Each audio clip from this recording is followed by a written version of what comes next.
Oi, eu sou a Grazi e esse é o 15 Minutos com a Bíblia. No vídeo anterior, vimos que Davi cometeu talvez o pior erro de sua vida, adulterar com uma mulher casada. A infidelidade é uma das coisas que o Senhor mais abomina e que traz as consequências mais devastadoras, seja na vida do homem ou da mulher. Aquele que não é fiel à aliança do matrimônio, que é a mais sagrada diante de Deus, não conseguirá ser fiel a mais nada. Deus é fiel o tempo todo e Ele espera de nós essa mesma fidelidade. Pode até parecer que a morte do filho que teve com Batseba foi a única consequência advinda do adultério de Davi, mas não é bem assim. Esse foi apenas o primeiro de uma série de acontecimentos trágicos que passaram a ocorrer na vida do rei de Israel. Nossas escolhas têm consequências, pois toda semeadura implica em uma colheita. Quando semeamos honra e lealdade, assim também colheremos. Mas quando nossas sementes são malignas, o fruto dessa semeadura é a maldição. Capítulo 12. Natã repreende Davi. E o Senhor enviou a Davi o profeta Natã. Ao chegar, ele disse a Davi: Dois homens viviam numa cidade. Um era rico e o outro pobre. O rico possuía muitas ovelhas e bois, mas o pobre nada tinha, senão uma cordeirinha que havia comprado. Ele a criou e ela cresceu com ele e com seus filhos. Ela comia junto dele, bebia do seu copo e até dormia em seus braços. Era como uma filha para ele. Certo dia, um viajante chegou à casa do rico, e este não quis pegar uma de suas próprias ovelhas ou de seus bois para preparar-lhe uma refeição. Em vez disso, preparou para o visitante a cordeira que pertencia ao pobre. Então Davi encheu-se de ira contra o homem e disse a Natã: Juro pelo nome do Senhor que o homem que fez isso merece a morte. Deverá pagar 4 vezes o preço da cordeira, porquanto agiu sem misericórdia. Você, esse homem, disse Natã a Davi, e continuou: Assim diz o Senhor, o Deus de Israel: Eu ungi rei de Israel e o livrei das mãos de Saul. Dei-lhe a casa e as mulheres de seu senhor, dei-lhe a nação de Israel e Judá. E se tudo isso não fosse suficiente, eu lhe teria dado mais ainda. Por que você desprezou a palavra do Senhor, fazendo o que ele reprova? Você matou Urias o Hitita com a espada dos Amonitas e ficou com a mulher dele. Por isso a espada nunca se afastará de sua família, pois você me desprezou e tomou a mulher de Urias o Hitita para ser sua mulher. A primeira coisa que me chama a atenção é o fato de o Senhor enviar o profeta a Davi para exortar o arrependimento. Enquanto o Espírito Santo não o convenceu do pecado, não houve arrependimento. O profeta Natã conta uma parábola na qual demonstra as diferenças entre o rico e o pobre. Davi possuía muitas mulheres, e quanto Urias tinha apenas Batseba, de quem cuidava com todo carinho e dedicação.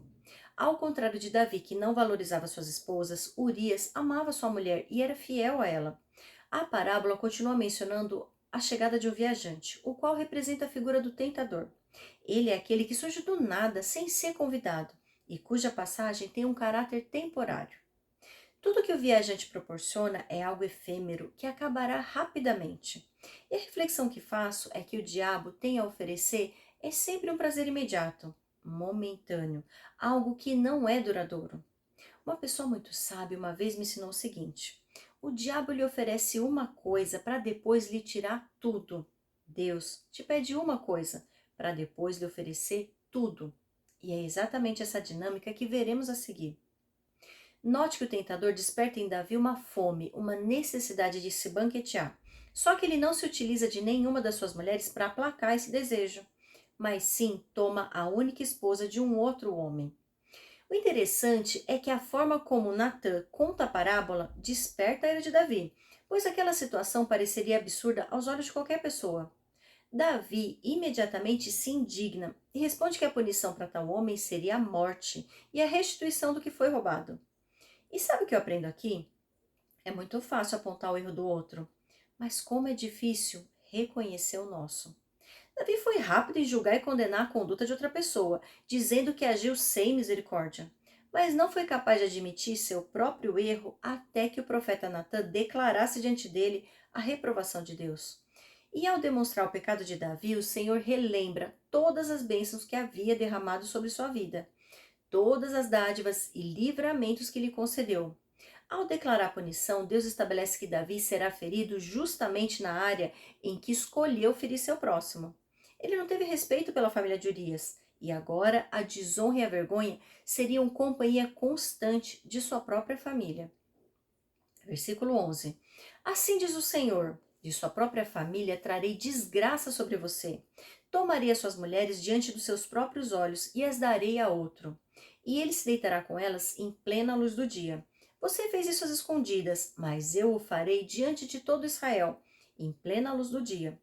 Então Davi disse a Natã: Pequei contra o Senhor. E Natã respondeu: O Senhor perdoou seu pecado, você não morrerá. Entretanto, uma vez que você insultou o Senhor, o menino morrerá. Depois que Natã foi para casa, o Senhor fez adoecer o filho que a mulher de Urias dera a Davi. E Davi implorou a Deus em favor da criança. Ele jejuou e, entrando em casa, passou a noite deitado no chão. Os oficiais do palácio tentaram fazê-lo levantar-se do chão, mas ele não quis e recusou comer. 7 dias depois, a criança morreu.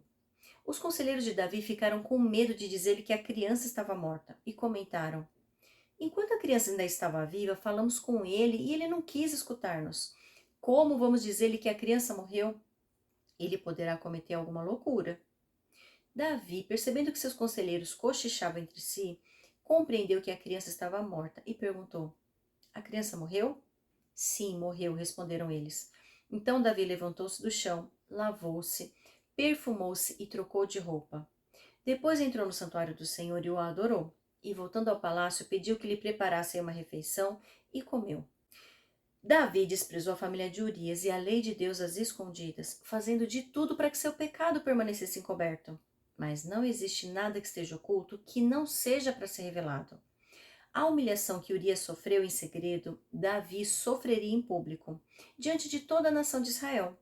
Mais adiante veremos essa profecia se concretizar através de um dos filhos de Davi. Depois de receber sua sentença, o rei finalmente compreende e reconhece que pecou contra o Senhor. Esse é um ponto muito importante que precisamos destacar. Quem adultera não está apenas traindo o cônjuge, mas, em primeiro lugar, está sendo desleal a Deus, pois não está valorizando o marido ou a esposa que ele lhe confiou para amar e respeitar. Tudo aquilo que fazemos em desobediência à lei do Senhor, em primeiro lugar, fere ao nosso Criador. E nada do que fazemos pode ser escondido dele. Mesmo os pecados que não venham a ser revelados terão sua punição no tempo devido, pois ninguém consegue escapar da justiça de Deus.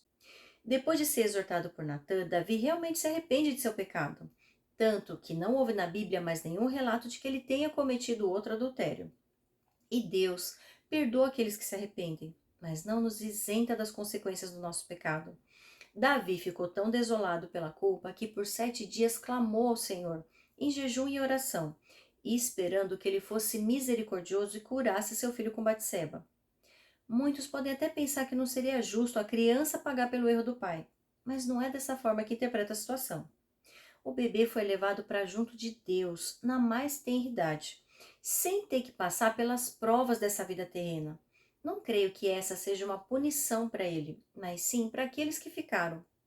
Tanto Batseba quanto Davi carregariam para sempre dentro de si a culpa pelo adultério, por terem sido responsáveis pela morte do próprio filho. Já o bebê jamais sofreria mal algum, pois um lugar especial já estava reservado a ele junto de seu Pai Celestial. A prova de Davi durou 7 dias. Durante esse período, ele clamou a Deus e teve esperança de que poderia ser atendido. E sabe por que foi necessário esse tempo? Deus sabe o momento exato em que aprendemos a lição. E depois de um período de silêncio em que ele não se manifesta, finalmente dá a sentença e nos faz saber a sua decisão.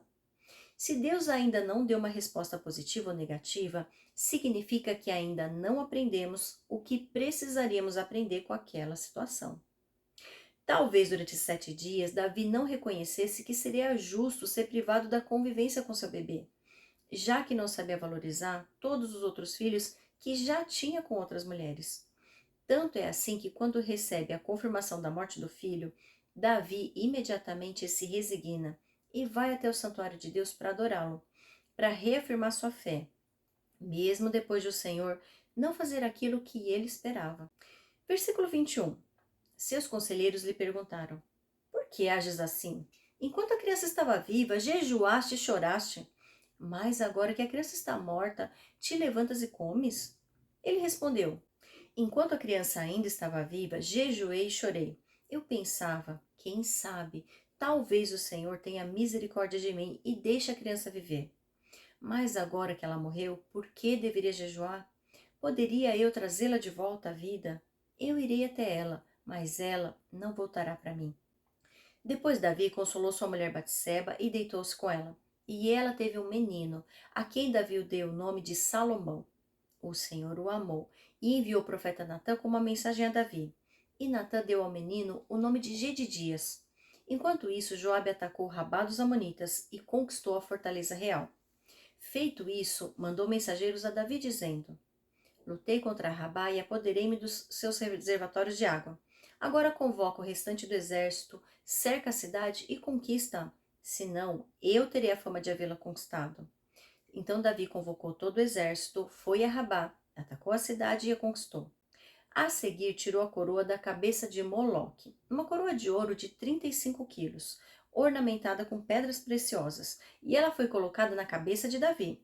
Ele trouxe uma grande quantidade de bens da cidade, e trouxe também os seus habitantes, designando-lhes trabalhos com serras, picaretas e machados, além da fabricação de tijolos. Davi fez assim com todas as cidades amonitas. Depois voltou com todo o seu exército para Jerusalém. Os conselheiros de Davi ficaram surpresos com sua reação à morte do filho, pois demonstrou mais tristeza enquanto ainda estava vivo do que após a sua morte. Mas ele sabia que, mesmo tendo todo o lamento do mundo, não poderia trazer seu filho de volta. Então depositou sua esperança na vida eterna, quando poderia encontrá-lo novamente. Davi consolou sua esposa Batseba e Deus os abençoou com outro filho, aquele que se tornaria o famoso rei Salomão. Onde há arrependimento legítimo, Deus permite a redenção. Onde abundou o pecado, superabundou a graça. Com a mesma esposa que Davi foi marcado pelo adultério, o Senhor o redimiria com a descendência notável. De todos os seus filhos, o único que realmente deixará um legado relevante será Salomão. E ele é fruto justamente da relação que começou com um grande processo de dor. Sabe qual é a lição que eu aprendo aqui? Às vezes, para construir algo grandioso dentro de nós, Deus precisa abalar nossas estruturas e colocar à prova a nossa confiança de que somente Ele sabe o que é melhor para nós. Não é fácil nos submetermos à vontade de Deus quando isso envolve aceitar uma grande perda ou uma grande renúncia. Mas olhando para esse exemplo, vejo que toda entrega que fazemos nas mãos de Deus vale a pena, por mais dolorosa que seja. Todos os processos aos quais Deus nos submete não têm como objetivo nos causar dor, mas sim nos levar ao desenvolvimento. As provas a que o Senhor nos submete têm o propósito de nos tornar pessoas melhores, mais fortes e preparadas para tudo o que Ele nos oferecerá adiante. Eu te espero no capítulo 13.